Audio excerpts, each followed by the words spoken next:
Were their own countrymen fleeing for their lives, or the invaders, and they weren't of a mind to stop and ask. Beadle glanced back through the darkened spinney, seeing Whig struggling to keep up, blundering his way from the shadows. The sky had been turning to grey when they'd set off from Hoo, but even after running most of the 5 miles, they hadn't managed to reach the hill before sundown. "We shouldn't be doing this," Whig said for the 10th time as he ambled up to his older brother. "Mam's going to kill us." Beadle ignored him, but Whig was right. Their mam was going to kill them, but this was too good an opportunity to miss. Everyone in Hoo knew what was happening. The Franks had come across the sea, looting and burning until the king could take no more.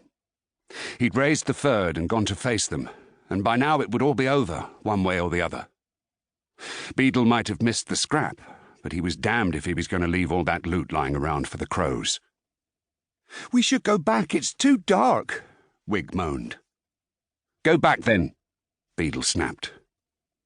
He'd just about had enough of Whig's whinging. He should have left him back at the village, but then his little brother was always dogging his tracks like a waif. Besides, Beadle was the eldest, and he'd never in his life done what his little brother asked. Whig glared around at the dark surroundings. "I can't go on my own, can I? What if I get—" Beadle shushed him, raising a hand to his brother's mouth. "Listen," he whispered. Carried across the field beyond came a sound. Voices raised on the wind, singing. The longer they listened, the more Beadle could make out. Those weren't English voices. The invaders had won. King Harold was beaten. For a moment he thought turning back might not be such a bad idea. Caught looting the dead by Harold's men and they'd be in the shit for sure. Caught by an invading army. Beadle dismissed the thought. He hadn't come all this way to leave empty-handed.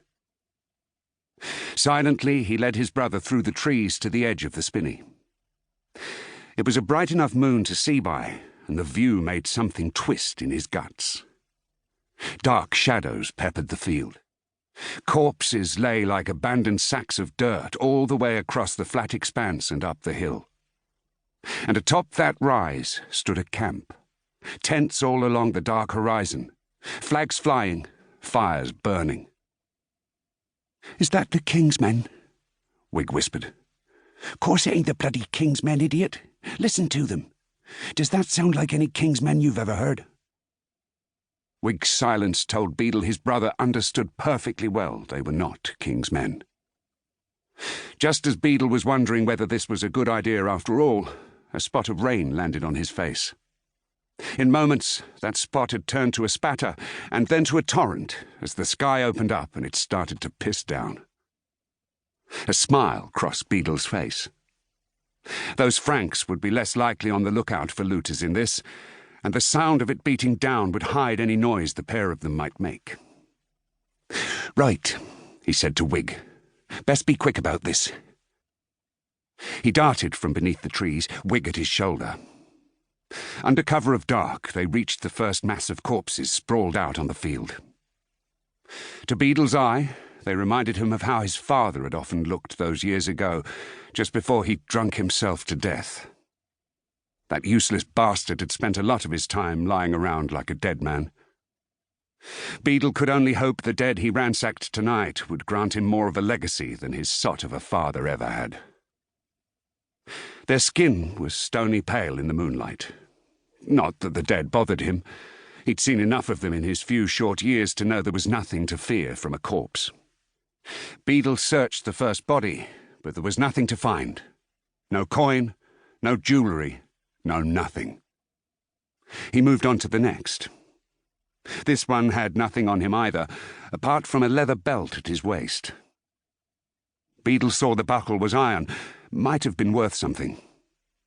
After a quick fumble, he managed to get it undone, but it was wedged tight underneath the bulk of the corpse.